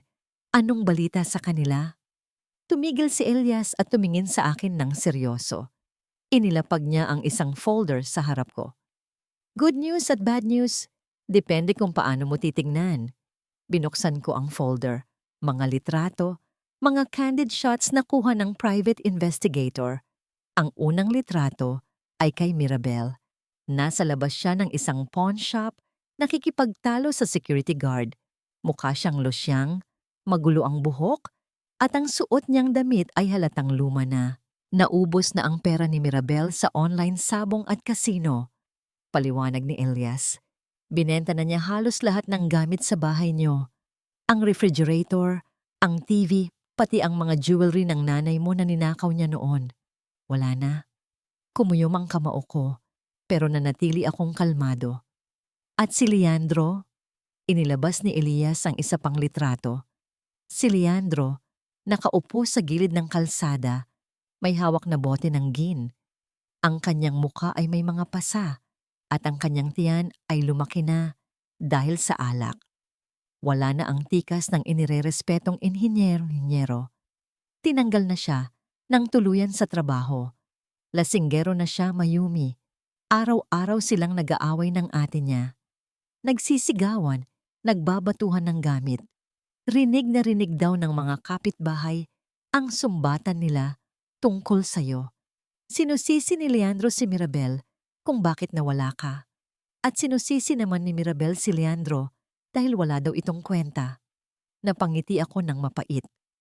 Ang bahay na yon ay naging impyerno na para sa kanila. Tama lang. Pero ito ang pinakamahalagang balita, sabi ni Elias, sabay abot ng isang dokumento na may tatak ng bangko. Dahil hindi sila makabayad sa mortgage na kinuha ni Mirabel gamit ang pekeng papeles na hinarang natin, inilit na ng bangko ang bahay at lupa. Ipapsubasta na ito sa susunod na linggo. Natigilan ako. Ang bahay ng mga magulang ko. Ang lugar kung saan ako lumaki, kung saan ako naging alipin, at kung saan ako muntik mamatay. Public auction? Tanong ko. Yes, public auction. Sino mang may pinakamataas na bid ang makakakuha ng titulo at karapatang magpalayas sa mga nakatira doon. Tumayo ako at naglakad papunta sa malaking bintana na tanaw ang skyline ng Makati.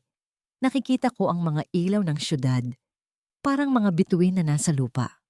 Matagal ko itong pinaghandaan. Matagal kong inipon ang bawat sentimo, bawat koneksyon, bawat lakas ng loob para sa sandaling ito. Elias, tawag ko sa kanya nang hindi lumilingon. Yes, Mayumi. Ihanda mo ang lahat ng pondo. I-liquidate mo ang ilang assets kung kailangan. Gusto kong bilhin ang bahay na yon. Sigurado ka ba? Maraming ibang properties na mas maganda at walang masamang alaala. Paalala ni Elias. Humarap ako sa kanya. Ang aking mga mata ay tuyo, pero nag-aapoy. Hindi ko bibilhin ang bahay na yon para tirahan, Elias. Bibilhin ko yon para makita ko ang mukha ni Mirabel kapag pinalayas ko siya sa pamamahay ko. Gusto kong maramdaman nila ang lamig ng kalye, ang gutom, at ang kawalan ng pag-asa na ipinaramdam nila sa amin ni Ligaya. Tumango si Elias, isang ngiti ng pagsang-ayon ang gumuhit sa kanyang labi. Masusunod, Miss Alonzo, maghanda ka na. Sa susunod na linggo, uuwi ka na. Kinuha ko ang baso ng wine sa mesa at itinaas ito sa ere. Para sa mga alaala, bulong ko, at para sa pagbabayad ng utang. Ang grand ballroom ng hotel ay puno ng mga taong mayayamang negosyante, mga investor, at mga linta na nag-aabang ng mga foreclosed properties na pwede nilang mabili sa murang halaga. Malamig ang aircon, amoy mamahaling kape, at pastries ang hangin. Ngunit para sa akin, amoy dugo ito. Ito ang araw ng pagkatay. Nakaupo ako sa pinakahuling hilera. Suot ang isang malaking sunglasses na tumatakip sa kalahati ng aking muka at isang wide-brimmed hat. Ang suot kong red silk dress ay agaw pansin, kulay ng apoy, kulay ng paghihiganti. Sa tabi ko ay si Elias, kalmado at tila nagbabasa lang ng dyaryo, pero alam kong nakatutok ang atensyon niya sa entrada. Nandyan na sila, bulong ni Elias. Lumingon ako ng bahagya. Sa may pintuan pumasok ang dalawang nilalang na pamilyar sa akin. Ngunit tila ibang-iba na sila ngayon. Si Mirabel, na dati ay laging puno ng ginto sa leeg at braso, ngayon ay mukhang tuyot. Ang suot niyang blazer ay halatang luma na at medyo masikip. Pilit na itinatago ang kanyang tumabang katawan. Ang buhok niya ay dry at sabog, malayong malayo sa salon-maintained hair niya noon. Wala na rin ang mga alahas. Ang tanging suot niya ay isang fake pearl necklace na nababalatan na ang pintura. Sa likod niya ay si Leandro. Kung mukhang stress si Mirabel, mukhang bangkay naman si Leandro. Payat, humpak ang pisngi at nanginginig ang mga kamay habang hawak ang isang plastic folder. Ang kanyang mga mata ay malikot, puno ng takot at hiya. Tila ayaw niyang makita siya ng sinuman. Dito tayo sa harap, Leandro. Bilisan mo. Singhal ni Mirabel. Ang boses niya ay matinis pa rin at nakakairita. Umaalingaw-ngaw sa tahimik na bulwagan. Pinagtitinginan sila ng mga tao, hindi dahil sa paghanga, kundi dahil sa awa at inis. Umupo sila sa unahan. Rinig ko mula sa pwesto ko ang pagmamakaawa ni Mirabel sa bank manager na nasa kabilang mesa. Sir, bigyan niyo pa kami ng extension. May buyer na ako, promise. Next week magbabayad na sila. Huwag niyo munang i-auction ang bahay. Umiling lang ang bank manager ng formal. I'm sorry, Miss Quintos. Ilang beses na kaming nagbigay ng palugit. The auction proceeds today. Padabog na umupo si Mirabel, nagmumura sa hangin. Walang hiya kayo. Hindi niyo kilala kung sino ang binabangga niyo. Napangisi ako sa ilalim ng aking salamin. Kilalang kilala ko kung sino siya. Siya ay isang loser. Nagsimula ang auction. Isa-isang ipinakita sa screen ang mga bahay at lupa. Mabilis ang bentahan. At sa wakas, lumabas sa screen ang larawan ng isang pamilyar na bahay, ang bahay na may hardin kung saan ako nagtanim ng mga rosas at may bodega kung saan ako muntik mamatay. Item number 15. Sabi ng auctioneer, a residential property in San Isidro. Minimum bid starts at 8 milyong piso. 8 million! Sigaw agad ng isang lalaking nakabarong sa gitna. 8.5. Sigaw ng isa pa. Nakita ko ang pamumutla ni Mirabel. Wala siyang perang bayad. Umasa lang siya na mapipigilan niya ang auction sa pamamagitan ng paggawa ng eksena. Pero walang nakikinig sa kanya. Hinawakan niya ang braso ni Leandro at kinalog ito. Gumawa ka ng paraan. Tawagan mo yung kumpare mo. Wala na, ate. Wala nang sumasagot sa akin. Sagot ni Leandro na parang maiiyak na. Ang presyo ay umakyat na sa 12 milyong piso. Tumingin ako kay Elias. Tumango siya. Itaas ko ang aking paddle. 20 milyon. Tumahimik ang buong bulwagan. Mula 12 milyon, tumalon agad sa 20 milyon. Lahat ng ulo ay lumingon sa akin. Ang auctioneer, ay natigilan saglit bago nakabawi. 20 million from the lady in red at the back. Going once. Teka lang. Tumayo si Mirabel, namumula sa galit. Sino ka ba? Bakit mo binibili ang bahay ko? Alam mo bang may kaso yan? Hindi ako sumagot. Nanatili akong nakaupo, nakatingin lang sa kanya. Going twice. Sabi ng auctioneer. Hindi pwede. Sigaw ni Mirabel at nagmamadaling lumakad palapit sa akin. Susunod sana si Leandro pero natumba siya sa pagmamadali. Halatang hilos sa gutom o alak. Hinarang ng security guard si Mirabel. Pero nakalapusot siya at nakalapit sa harap ko. Hoy babae, tanggalin mo nga yang salamin mo. Ang lakas ng loob mong agawin ang bahay ko. Siguro kabit ka ng kung sinong politiko kaya ka may pera, no? Dahan-dahan akong tumayo. Ang tunog ng aking stiletto sa sahig ay parang hammer ng hukom. Mas matangkad ako sa kanya ngayon dahil sa heels at sa tindig ng isang taong may dignidad. Inabot ko ang aking sunglasses at dahan-dahang tinanggal ito. Tinitigan ko siya diretso sa mata. Ang mga mata kong dati ay laging nakayuko, laging umiiyak, ngayon ay tuyo at matalim. Hello, Ate Mirabel. Long time no see. Ang kalmado kong bati. Nanlaki ang mga mata ni Mirabel. Bumuka ang bibig niya, pero walang lumabas na boses. Para siyang nakakita ng multo. Ang kulay sa kanyang mukha ay nawala. Napalitan ng abo. Mama Yumi? Ang boses ni Leandro mula sa likuran ay garalgal. Nakatayo na siya. Nakatulala sa akin. Tinitignan niya ako mula ulo hanggang paa. Ang makinis kong balat, ang mamahaling kong damit, ang kawalan ng wheelchair. Imposible. Bulong ni Mirabel. Patay ka na dapat. Lumpo ka. Paano? Humiti ako. Isang nangiti na hindi umaabot sa mata.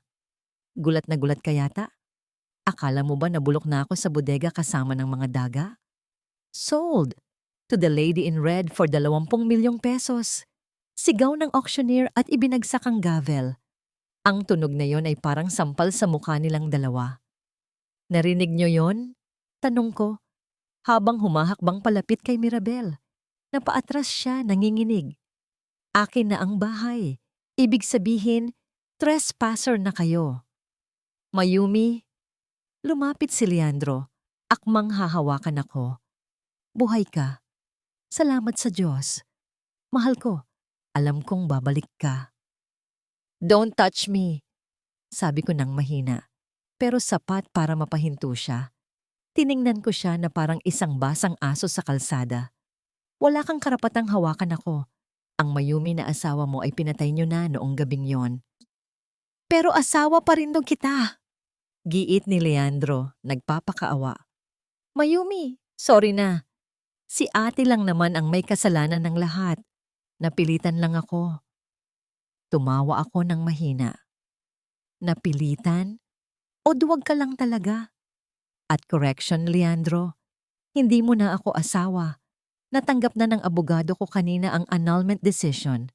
Null and void ang kasal natin dahil sa psychological incapacity mo. Malaya na ako. Bumaling ako kay Mirabel na ngayon ay nanginginig na sa galit at inggit. At ikaw, sabi ko kay Mirabel, may 24 na oras kayo para hakutin ang mga basura niyo sa bahay ko. Pagkatapos noon, ipapatapon ko lahat ng matitira. At huwag kang mag-alala, hindi ko kayo papatayin tulad ng ginawa niyo sa akin. Gusto kong mabuhay kayo ng matagal para makita niyo kung gaano kasarap ang buhay na sinayang niyo. Tinalikuran ko sila. Narinig ko ang pagsigaw ni Mirabel, ang pagmumura niya habang kinakaladkad siya ng security palabas ng ballroom. At ang pag-iyak ni Leandro. Naglakad ako palabas kasama si Elias. Ang tunog ng aking takong ay musika ng tagumpay. Hindi ako lumingon. Ang reyna ay hindi lumilingon sa mga alipin ng nakaraan. Bumuhos ang ulan nang sumapit ang huling minuto nang ibinigay kong ultimatum. Tila nakikisama ang langit sa aking nararamdaman. O baka sadyang ginagaya nito ang gabing pinalayas nila ako. para ipaalala sa kanila kung paano ang pakiramdam ng maging basang sisiw na walang masisilungan. Nakahinto ang aking SUV sa tapat ng gate ng bahay. Mula sa loob ng sasakyan, pinanood ko ang kaguluhan. Ang mga movers na inupahan na ni Elias ay walang awang inilalabas ang mga gamit sa kalsada. Ang mamahaling sofa na binili ni Mirabel gamit ang nakaw na pera ay nakataob na sa putikan. Ang mga damit ni Leandro ay nagkalat sa bangketa, basang-basa at nililipad ng hangin. Ayoko! Huwag niyong galawin yan! Tatawag ako ng pulis! Rinig ko ang sigaw ni Mirabel kahit nakasarado ang bintana ng kotse. Nakakapit siya sa hamba ng pinto. Nagpupumiglas habang hinihila siya palabas ng dalawang malalaking security guard. Bumukas ang pinto ng aking sasakyan. Agad akong pinayungan ni Elias. Bumaba ako.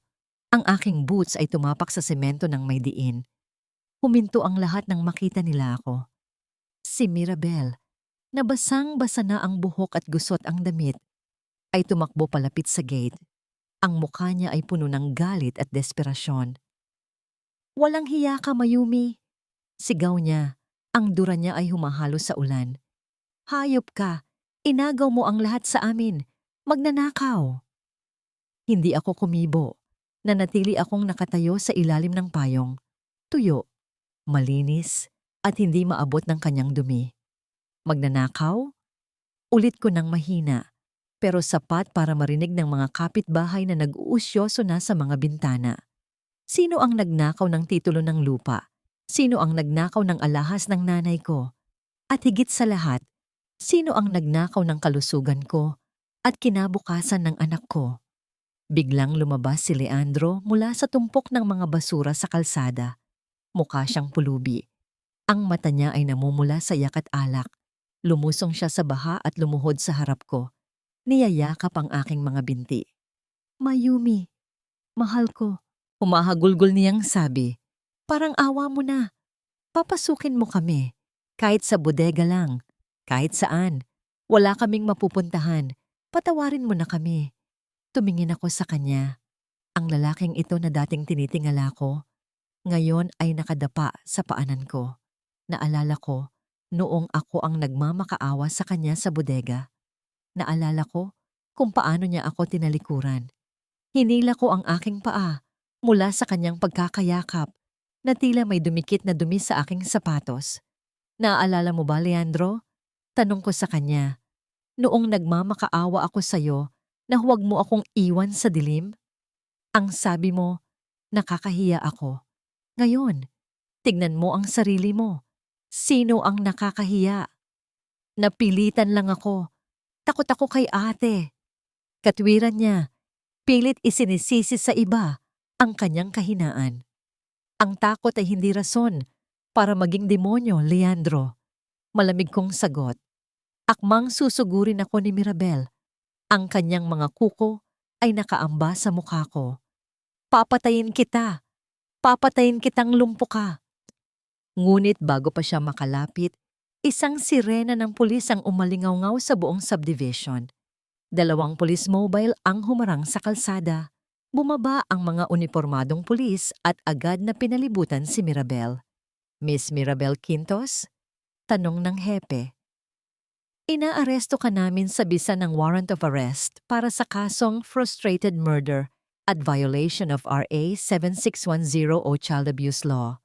Natigilan si Mirabel. Namutla siya. Anong na-murder? Buhay yang babaeng yan. Tignan nyo. Lumapit si Elias at iniabot sa pulis ang isang plastic bag na naglalaman ng ebidensya. Ito ang neuroblockers na ipinainom mo kay Mayumi sa loob ng 6 na buwan. Paliwanag ni Elias ng malakas. At ito ang medical report ni Ligaya na nagpapatunay ng 3rd-degree burns mula sa sigarilyo. At higit sa lahat, may testigo kami. Ang pharmacist na binibilhan mo ng reseta gamit ang pekeng pangalan ay lumutang na. Nanlaki ang mga mata ni Mirabel. Alam niyang tapos na siya. Posasa na yan, utos ng hepe. Bitawan niyo ako. Hindi totoo yan, Leandro. Tulungan mo ako.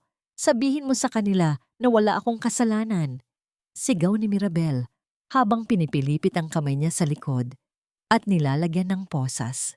Ang tunog ng bakal na sumara sa kanyang pulso ay musika sa aking pandinig. Tumingin si Leandro sa kapatid niya, tapos sa akin at sa mga pulis. Umatras siya. Umiling siya. Wala akong alam dyan. Ang nanginginig na sabi ni Leandro. Si ate. Si ate lahat ang may gawa niyan. Wala akong kinalaman sa lason. Napasinghap si Mirabel, ang kapatid na inalagaan niya at kinonsinti sa lahat ng bagay. Ngayon ay inilalaglag siya para isalba ang sarili. Walang hiya ka, Leandro! Sigaw ni Mirabel habang kinakaladkad siya pasakay ng police car. Ikaw ang nagdala ng pagkain sa kanya. Kasabwat ka. Magsasama tayo sa impyerno. Duwag! Walang kwenta! Isinara ang pinto ng mobile. Umalis ang sasakyan. Dala ang babaeng naging bangungot ng buhay ko. Nawala na ang kanyang sigaw. Napalitan ng katahimikan ng ulan. Naiwan si Leandro sa gitna ng kalsada. Basang-basa, nanginginig, at nag-iisa. Tumingin siya sa akin, umaasa pa rin. Mayumi, wala na si ate. Tayo na lang ulit. Please, gagawin ko ang lahat. Magbabago ako para kay Ligaya. Tumingin ako sa kanya ng may awa. Hindi awa dahil mahal ko pa siya, kundi awa dahil napakapatay gutom ng kanyang pagkatao. Si Ligaya? Tanong ko. Ang batang hinayaan mong saktan? Huwag na huwag mong babanggitin ang pangalan ng anak ko. Sininyasan ko ang security guard na isara ang gate ng bahay. Mayumi! Saan ako pupunta?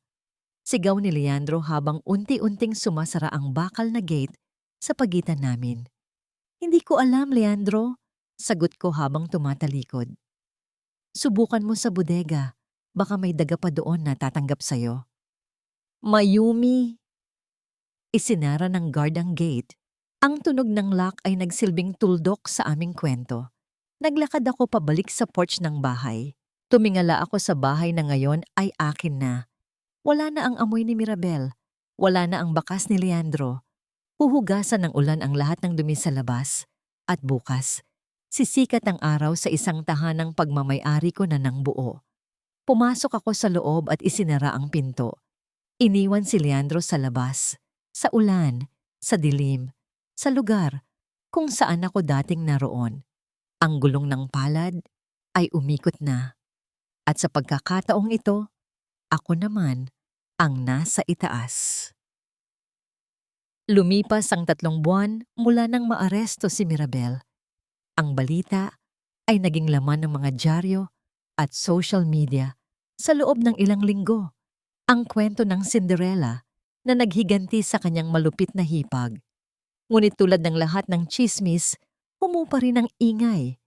Ang mundo ay nagpatuloy sa pag-ikot. At sa wakas, nahanap ko rin ang katahimikan na matagal ko nang inaasam. Nasa studio ako noon, tinatapos ang restoration ng isang antique painting para sa National Museum nang tumawag ang receptionist. Mama Yumi, boses ng sekretarya ko sa intercom. May naghahanap po sa inyo.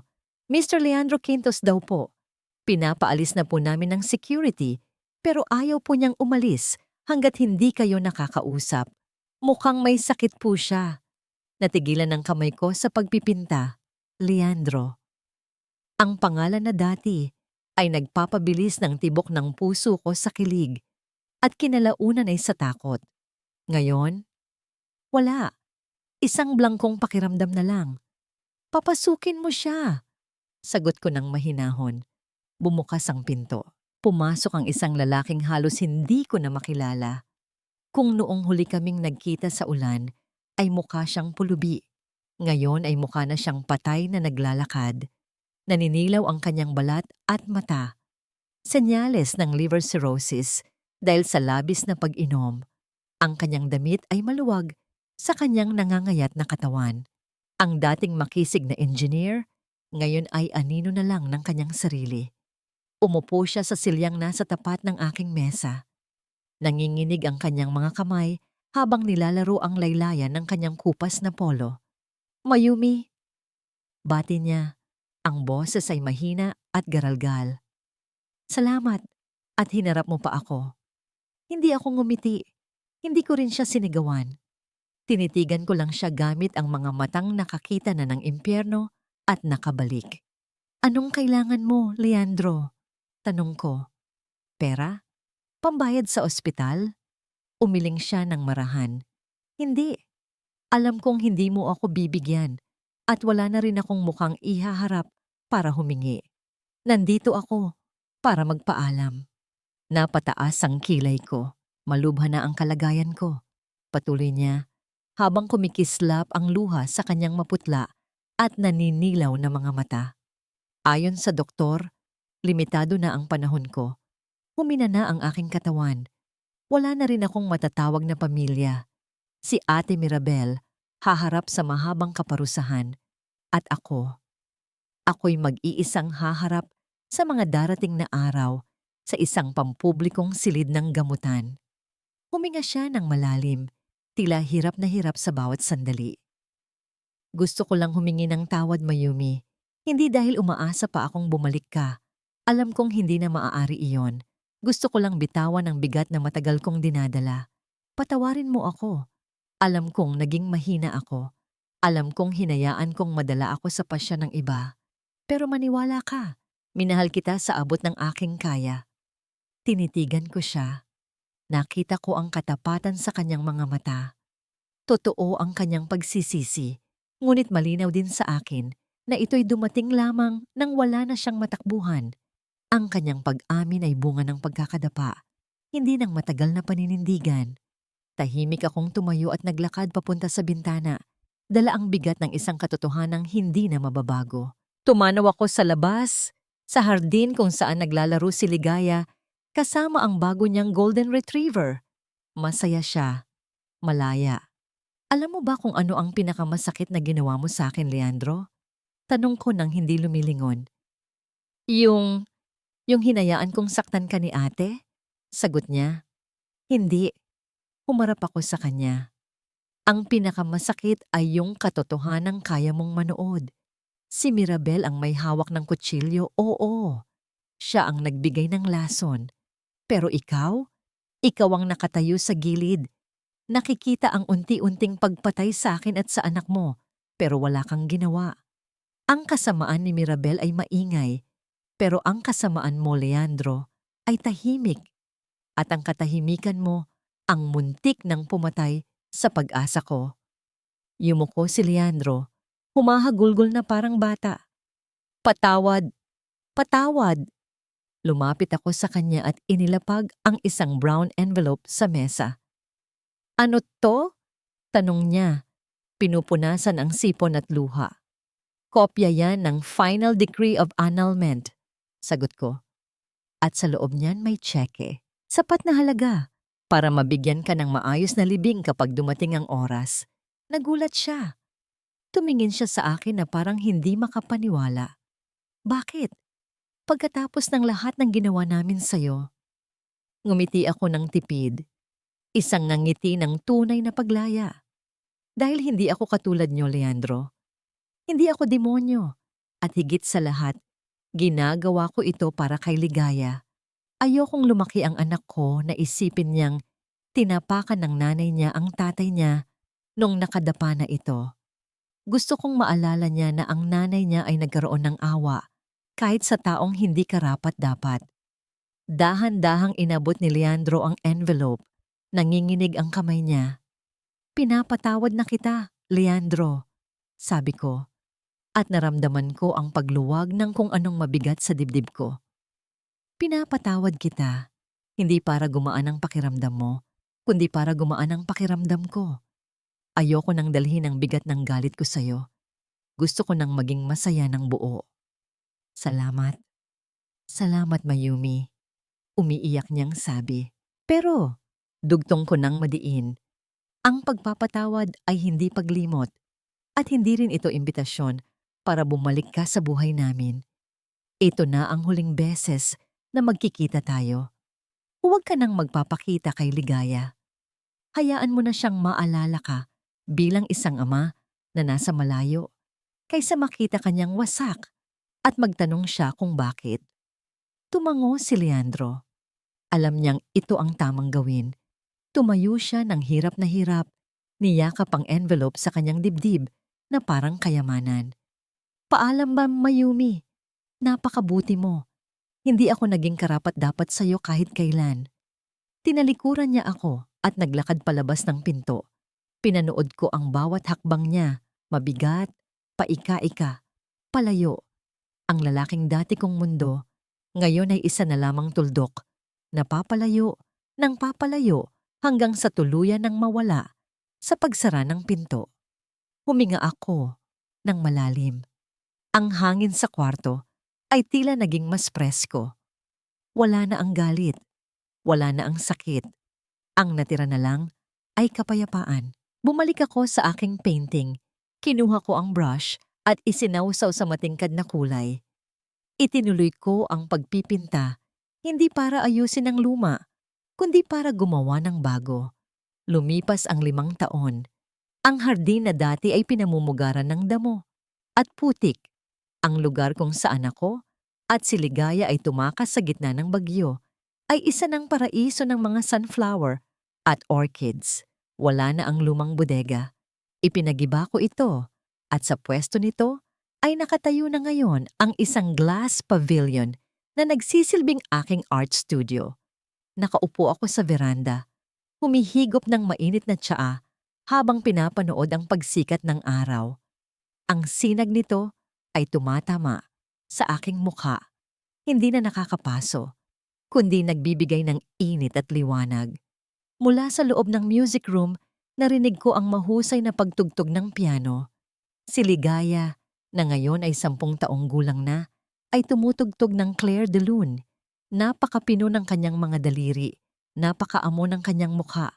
Wala na ang bakas ng takot, wala na ang mga pilat ng paso ng sigarilyo. Ang natira na lang ay isang masayahin at matalinong bata na nangangarap maging doktor balang araw. Ang galing niya, no? Napalingon ako. Si Elias, kakarating lang niya. May daladalang basket ng mga prutas at dyaryo. Ang buhok niya ay may iilan ng puti sa gilid, pero lalo lamang itong nagpadagdag sa kanyang kakisigan. Sa loob ng 5 taon, nanatili siya sa tabi namin, hindi bilang tagapagligtas, kundi bilang katuwang. Magaling siya dahil nagmana sa nanay niya. Sagot ko habang inilalapag ang tasa. Lumapit si Elias at umupo sa tabi ko. Hindi niya hinawakan ang kamay ko, pero ang balikat namin ay magkadikit. Sa edad naming ito, ang pag-ibig ay hindi na nasusukat sa init ng halik, kundi sa lalim ng companionship at respeto. Hindi kami nagpakasal. Hindi ko naramdaman na kailangan ko ng kontrata o sing-sing para patunayan na ako'y buo. Sapat na sa akin na mayroon akong kasama na iginagalang ang aking kalayaan. Handa na ba ang speech mo para mamaya? Tanong niya. Tumango ako. Kinakabahan ako ng kaunti. Ito ang unang pagkakataon na magbubukas ako ng workshop para sa publiko. Ngayong araw ang grand opening ng The Mayumi Project, isang non-profit organization na naglalayong turuan ng arts at livelihood skills ang mga kababaihang biktima ng domestic violence at mga solo parent. Gusto kong gamitin ang aking mga kamay hindi lang para mag-ayos ng litrato, kundi para mag-ayos ng buhay ng iba. Huwag kang kabahan, bulong ni Elias. Ikaw ang pinakamalakas na babaeng nakilala ko. Ang kwento mo pa lang, sapat na para magbigay ng pag-asa sa kanila. Tumingin ako sa malayo. Naalala ko si Mirabel. Balita ko ay nasa correctional pa rin siya. Nagtitinda ng handicrafts para mabuhay sa loob. Naalala ko si Leandro. Namatay siya 3 taon na, ang nakalilipas dahil sa sakit. Pumunta kami ni Ligaya sa libing, nag-alay ng bulaklak, at umalis ng may magaan na puso. Napatawad ko na sila, hindi dahil deserve nila, kundi dahil deserve kong maging payapa. Biglang tumakbo palabas si Ligaya at yumakap sa amin ni Elias. Mama, Tito Elias, tara na po. Baka malate tayo sa cutting of ribbon. Tumayo ako at inayos ang aking white dress. Tiningnan ko ang aking refleksyon sa salamin ng sliding door. Ang babaeng nakatingin sa akin ay hindi na ang biktimang nakaupo sa wheelchair. Siya ay isang ina, isang artist, at isang survivor. Kinuha ko ang kamay ng aking anak sa kaliwa at ang kamay ni Elias sa kanan. Tara na, nakangiti kong sabi. Naglakad kami palabas ng gate. Ang gate na dati ay isinara sa mukha ko, ngayon ay nakabukas, nang maluwag para sa akin. Ang mundo ay naghihintay. At sa pagkakataong ito, hindi na ako takot sa ulan dahil alam kong pagkatapos nito, laging may sisikat na bagong umaga.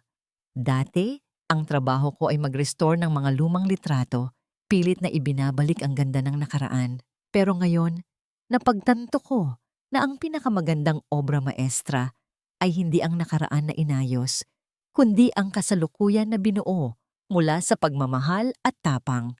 Ako si Mayumi Alonso at ito ang aking larawan. Buo, maganda at malaya.